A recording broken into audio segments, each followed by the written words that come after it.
तो अब जान लेते हैं जो तुम्हें प्रेम हुआ है ना, आखिर उसका टाइप क्या है, आखिर किस टाइप का तुम्हें प्रेम हुआ है। देखो हेलन फिशर नाम की एक महिला थी, उसने जो प्रेम होता है उसको 3 पार्ट में डिवाइड किया है। पहला पार्ट है अट्रैक्शन मतलब कि तन की चाह, दूसरा पार्ट है अफेक्शन मतलब कि मन की चाह, और तीसरा पार्ट है डीप लव मतलब कि जन्म जन्मों का साथ। पहला पार्ट के बारे में बात करते हैं, अट्रैक्शन मतलब कि तन की चाह।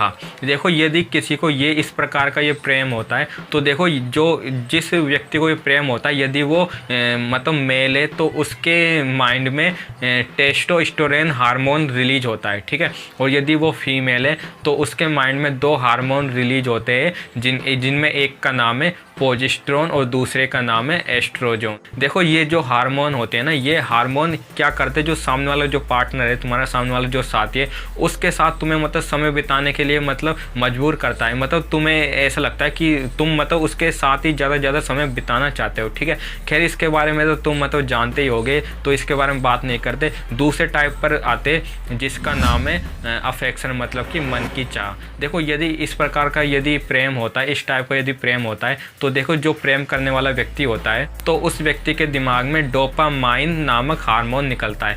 देखो जो ये हार्मोन है ना, तो ये हार्मोन मतलब सामने जो तुम्हारा जो साथी है, जो तुम्हारा जो प्रेमी है, वो उसके ख्यालों में तुम्हें मतलब खोए हुए रहते हो, ठीक है। पूरा समय पूरी रात दिन तुम मतलब उसके ख्यालों में ही निकाल देते हो, ठीक है ना। और दूसरा हार्मोन रिलीज होता है जिसका नाम है सेरोटोनिन।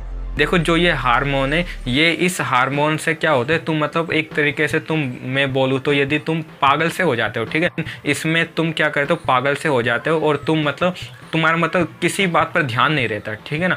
तुम्हें मतलब किसी बात में तुम्हें मन नहीं लगता, बस तुम उसी के ख्यालों में रहते हो, ठीक है। उसके ख्यालों में ही होने से तुम मतलब खुश होते हो, ठीक है। किसी और बात पर तुम्हारा मतलब ध्यान ही नहीं लगता। तुम्हें यदि कोई पुकारता है तो तुम्हें मतलब आवाज़ सुनाई नहीं देती। मतलब इस प्रकार की जो एक्टिविटी होना स्टार्ट हो जाती है, ठीक है।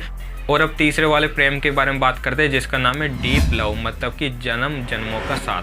देखो ये जो प्यार होता है ना, ये जो प्रेम होता है, ये आकर्षण के बाद आता है। मतलब कि यदि तुम्हें किसी के प्रति यदि आकर्षण है, जो मतलब जो अट्रैक्शन की मैंने बात की ना, मतलब कि तन की चाह, वो देखो ज़्यादा समय तक वो नहीं रहती है, कुछ समय बाद वो मतलब चली जाती है, ठीक है। जब वो मतलब चली जाती है ना, लेकिन फिर भी तुम्हें सामने वाले व्यक्ति से मतलब लगाव हो जाता है, ठीक है। तब भी तुम्हें उसके प्रति लगाव है, तो मतलब तुम्हें अब वो डीप वाला मतलब लव हो गया है, मतलब कि तुम्हें जन्म जन्मों का साथ वाला तुम्हें प्रेम हो गया है, ठीक है ना। अब देखो इस प्रकार का प्रेम होने पर तुम्हारे माइंड में भी हार्मोन निकलते हैं। उनमें से एक हार्मोन का नाम है ऑक्सीटोसिन और दूसरे हार्मोन का नाम है वेपोप्रेशर। देखो ये दोनों हार्मोन होता है ना, ये दोनों हार्मोन सामने वाले व्यक्ति के प्रति तुम्हारा लगाव बनाए रखते हैं।